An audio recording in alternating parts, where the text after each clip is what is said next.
Selama lebih dari 1000 tahun, Konstantinopel berdiri kokoh, nyaris tak tersentuh. Kota legendaris ini adalah jantung Kekaisaran Bizantium, dikelilingi tembok raksasa setebal 5 meter, dijaga armada laut yang siap tempur, dan dikenal dunia sebagai kota yang tak bisa ditaklukkan. Tapi sejarah seperti biasa suka memberi kejutan. Tahun 1453, seorang pemuda berusia 21 tahun muncul dan menguncangkan dunia Kristen dan Islam sekaligus. Namanya Muhammad Al-Fatih.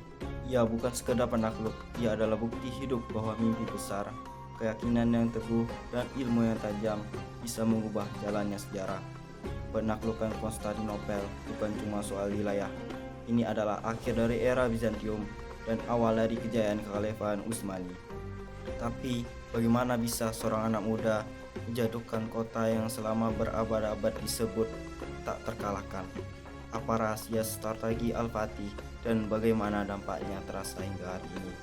Ini bukan cuma kisah pedang dan meriam, ini adalah kisah tentang visi, kesabaran, dan keyakinan yang tak pernah goyah. Inilah kisah Muhammad Al-Fatih, pemuda yang mengubah wajah dunia. Tahun 1432, Muhammad Al-Fatih lahir di tengah era awal Kekaisaran Utsmani yang masih mencari bentuk kejayaannya. Ayahnya, Sultan Murad II, adalah seorang pemimpin yang keras, namun jeli membaca potensi. Sejak kecil, ia tahu anak ini bukan anak biasa. Namun, Murad tahu ilmu saja tidak cukup, maka ia mengirim Muhammad kecil jauh dari kenyamanan istana ke Amasya. Disinilah ia ditempa menjadi pribadi yang kuat, disiplin, dan teguh. Amasya bukan tempat biasa. Di sanalah para calon pemimpin Utsmani ditempa. Udara yang dingin, latihan fisik yang keras, pembelajaran strategi perang, dan ibadah yang intens. Al-Fatih muda dikirim ke daerah terpencil, bukan untuk bermain, melainkan untuk belajar agama, strategi militer, bahasa asing, dan filsafat. Muhammad kecil tumbuh bukan dengan mainan, tetapi dengan buku, peta, dan guru-guru terbaik dari seluruh wilayah Utsmani. Sementara anak-anak lain bermain di halaman istana, Muhammad mempelajari Al-Quran hingga hafal, ilmu matematika, teknik militer, taktik pengepungan, filsafat, politik, dan astronomi, dan 4 bahasa asing. Ia tidak hanya belajar tata bahasa Latin atau Yunani. Ia belajar membaca manuskrip original, mempelajari cara berpikir orang Eropa, memahami sejarah Kekaisaran Romawi dan Bizantium. Sultan Murad sengaja menanamkan satu hal: seorang pemimpin hanya kuat jika ia lebih pintar daripada musuh-musuhnya. Dididik langsung oleh ulama sufi besar, Syekh A'aq Syamsuddin, yang menanamkan satu kalimat yang tak pernah ia lupa. Suatu hari kau akan menaklukkan Konstantinopel.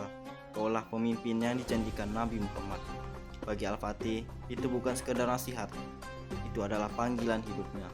Bahkan di usia 12 tahun, ia sempat naik tahta saat ayahnya mundur, meski akhirnya sang ayah kembali. Tekad Al-Fatih tak pernah surut. Sejak saat itu, ia menghabiskan hari-harinya untuk belajar, melatih diri, dan merancang suatu yang mustahil. Ia mempelajari peta, jalur laut, titik lemah tembok legendaris itu, dan kegagalan para penyerang sebelumnya. Bagi dunia, Konstantinopel hanyalah kota, tapi bagi Al-Fatih, itu adalah takdir dan tantangan terbesar hidupnya. Tahun 1451, Muhammad Al-Fatih resmi naik tahta sepenuhnya. Usianya baru 19 tahun. Dunia menertawakannya, menganggapnya terlalu muda. Tapi di kepalanya hanya ada satu hal: Konstantinopel. Ia tahu kota itu bukan kota biasa. Telah bertahan dari serangan bangsa Arab, Persia, hingga Mongol. Dan untuk menaklukkannya dibutuhkan strategi yang belum pernah dicoba siapapun sebelumnya. Langkah pertamanya gila tapi jenius: membangun meriam raksasa namanya Basilika, dirancang oleh insinyur asal Hungaria bernama Urban. Panjangnya 8 meter dan pelurunya batu seberat 600 kg. Sebelum pernah ada senjata seperti ini dalam sejarah manusia. Lalu ia mendirikan benteng Rumeli Hisari di seberang Bosporus. Tujuannya sederhana, memutuskan bantuan dari Laut Hitam dan mengurung Konstantinopel dari arah laut. Ia juga memperkuat armada laut Utsmani, lebih dari 100 kapal disiapkan. Meski Konstantinopel dikenal tangguh di perairan, tapi langkah paling nekat dan paling legendaris adalah ini, mengangkat kapal melewati bukit. Ya, kapal-kapal Utsmani ditarik di darat, melintasi bukit dengan roda dan pelumas. Mereka muncul tiba-tiba dari arah yang tak terduga, menghindari rantai penghalang selat dan mengepung kota dari belakang. Bizantium terguncang, rakyatnya panik, dunia Kristen terdiam. Anak muda ini ternyata bukan sekedar pemimpin. Ia pemimpin dengan rencana matang, dan kini semua pasukan, semua senjata, semua strategi hanya menunggu satu kata darinya, serbu. Tanggal 6 April 1453, pengepungan dimulai. Konstantinopel dikepung dari 3 arah, darat, laut, dan strategi. Temboknya menjulang tinggi 12 meter, setebal 5 meter, dan sudah bertahan selama lebih dari 1000 tahun. Tapi Muhammad Al-Fatih datang bukan sekedar dengan keberanian, melainkan dengan perhitungan yang sangat matang. Setiap hari, meriam raksasa Basilika memuntahkan batu-batu raksasa yang mengguncangkan bumi dan menyalakan ketakutan. Ledakannya terdengar jauh dari kota. Tembok mulai retak tapi belum roboh. Pasukan Bizantium sekitar 7.000 orang berjuang mati-matian, dipimpin langsung oleh Kaisar Konstantin XI. Mereka sadar jika kota ini jatuh, maka berakhirlah seluruh pasukan peradaban Bizantium. Sementara itu, Al-Fatih memainkan satu senjata lain, psikologi perang. Setiap malam ia memberi harapan, setiap pagi membakar semangat. Ia datangkan ulama, memimpin doa, dan menanamkan keyakinan penaklukan ini bukan sekedar perang, tapi jihad sejarah. Lalu datang taktik yang paling tak terduga, penggalian terowongan bawah tanah. Pasukannya diam-diam menggali untuk menghancurkan tembok dari dalam. Tapi Bizantium tak tinggal diam, mereka menggali balik, dan terjadilah pertempuran dalam gelap di perut bumi. Hari-hari berlalu, benteng belum runtuh, namun semangat lawan mulai terkikis. Hingga akhirnya 29 Mei 1453, Muhammad Al-Fatih mengucapkan perintah yang ditunggu semua prajurit, serangan total. Dan pada hari itu, sejarah kekaisaran Bizantium menghembuskan napas terakhir. Di balik dinding kota yang suci, zaman baru telah lahir. Pagi itu, 29 Mei 1453, langit masih gelap. Subuh belum usai, tapi suara genderang perang sudah menggema dari segala penjuru kota. Muhammad Al-Fatih membagi serangannya dalam 3 gelombang. Gelombang pertama menyerang lebih dulu, disusul gelombang kedua, dan akhirnya gelombang pamungkas, pasukan elit Yanisari. Serangan inilah yang menjadi titik balik sejarah. Salah satu gerbang kota, Kerko Porta, terbuka. Entah karena kelalaian atau takdir, pasukan Utsmani menyusup masuk dan suasana berubah dari pertahanan menjadi kepanikan. Kaisar Konstantin XI memilih untuk tidak mundur. Ia turun ke medan perang, melepaskan jubah kebesarannya dan bertarung sebagai prajurit biasa. Hingga ajal menjemput. Saat matahari mulai naik, bendera Utsmani berkibar megah di atas Hagia Sophia, gereja terbesar dunia Kristen Timur. Konstantin resmi jatuh, Kekaisaran Bizantium berakhir, dan Muhammad Al-Fatih dikenang sebagai sang penakluk. Tapi ia tak larut dalam euforia. Ia batasi penjarahan hanya 3 hari. Ia melindungi gereja-gereja. Ia izinkan umat Kristen dan Yahudi tetap menjalankan ibadah mereka. Di bawah pelindungan hukum Islam, Hagia Sophia diubah menjadi masjid, namun tetap dijaga kemegahan dan kehormatannya. Lalu, di tengah keruntuhan dan kemenangan, Muhammad Al-Fatih turun dari kudanya, bersujud di tanah, bersyukur dalam diam. Baginya, ini bukan sekedar kemenangan militer, ini adalah wujud nyata dari sabda Rasulullah. Konstantinopel akan ditaklukkan. Pemimpinnya adalah sebaik-baiknya pemimpin, dan pasukannya adalah sebaik-baiknya pasukan. Dan sejak hari itu, dunia tak lagi sama.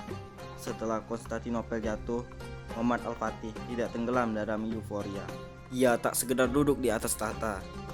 Ia langsung memulai revolusi peradaban. Langkah pertama, Konstantinopel dijadikan ibu kota baru, Kekaisaran Utsmani. Namanya kini Istanbul. Dari kota yang nyaris mati, ia ubah menjadi pusat ilmu, perdagangan, dan budaya. Langkah kedua, ia menerapkan sistem toleransi beragama. Umat Kristen Ortodoks diangkat patriark barunya. Umat Yahudi diberi ruang hidup dan perlindungan. Semua komunitas diatur di bawah hukum Islam yang tegas tapi adil.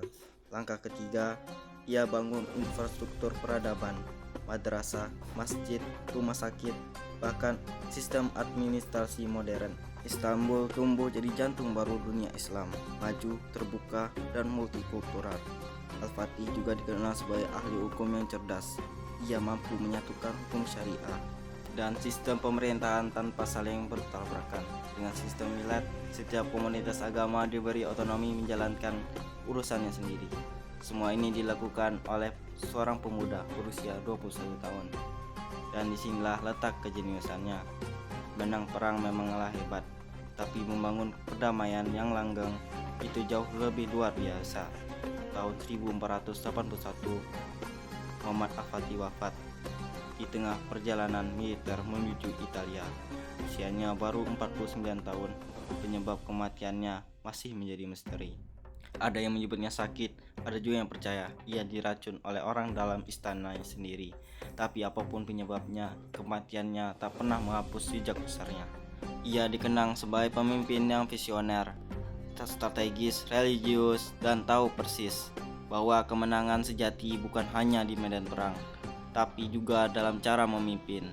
Setelah menang, di bawah kepemimpinannya, Utsmani tumbuh jadi kekaisaran adidaya. Istanbul menjelma pusat dunia Islam, dan semangat jihad serta reformasi yang ia bawa menjadi inspirasi bagi generasi-generasi sesudahnya. Gelar Al-Fatih bukan sekedar penghargaan. Itu adalah simbol bahwa seorang pemuda dengan visi, ilmu, dan keberanian bisa mengubah wajah dunia. Dan setiap kali dunia menyebut nama Konstantinopel, selalu ada satu sosok yang tak terpisahkan, Muhammad Al-Fatih, pemuda yang membuka gerbang kota yang tak terkalahkan dengan semangat yang lebih tajam dari meriam. Muhammad Al-Fatih, namanya tak hanya tercetak di lembaran sejarah, tapi terukir dalam ingatan dunia Islam. Sebagai sosok yang lebih dari sekedar penakluk, ia adalah pemimpin, tapi lebih dari itu. Ia adalah wujud nyata dari mimpi besar Rasulullah. Di usia 21 tahun, ia tak hanya menembus tembok Konstantinopel, tapi juga menembus batas-batas yang dianggap mustahil. Usia muda, rasa takut, dan keraguan. Ia membuktikan bahwa iman bisa berdampingan dengan ilmu, akal, dan taktik. Ia bukan idealis kosong, ia realis, bahkan tegas, bahkan keras saat perang menuntutnya.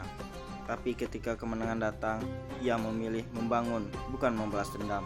Itulah kekuatannya, seorang pemimpin yang tahu kapan harus mengangkat pedang dan kapan harus mengulurkan tangan. Sejarah mungkin mencatat jumlah pasukan dan panjang meriam, tapi warisan sejatinya ada pada visi yang ia tanam dan keputusan-keputusan yang membentuk peradaban. Muhammad Al-Fatih memang telah tiada, tapi namanya abadi sebagai inspirasi. Dan kini tersisa satu pertanyaan yang menggantung. Di zaman ini, masih adakah pemuda yang berani bermimpi sebesar itu? Dari cerita tersebut, kita bisa tahu bahwa kenapa Muhammad Al-Fatih bisa menguasai Konstantinopel, dan kita bisa mengambil hikmah dari cerita tersebut. Yang pertama, karena Muhammad Al-Fatih memiliki iman yang kuat, membuatnya selalu optimis dan tidak mudah menyerah. Yang kedua, karena pendidikan dan ilmu adalah kunci keberhasilannya sebagai pemimpin. Yang ketiga, karena ia rendah hati, menjadikannya dihormati dan dicintai oleh pasukannya.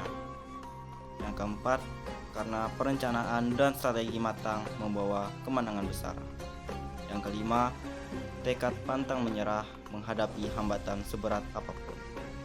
Yang keenam, keadilan setelah menang, menunjukkan karakter pemimpin sejati. Yang ketujuh, usia muda bukan batasan untuk meraih prestasi besar. Semoga kita bisa meladani sifatnya tersebut. Sekian cerita tentang Muhammad Al-Fatih, sang penakluk Konstantinopel.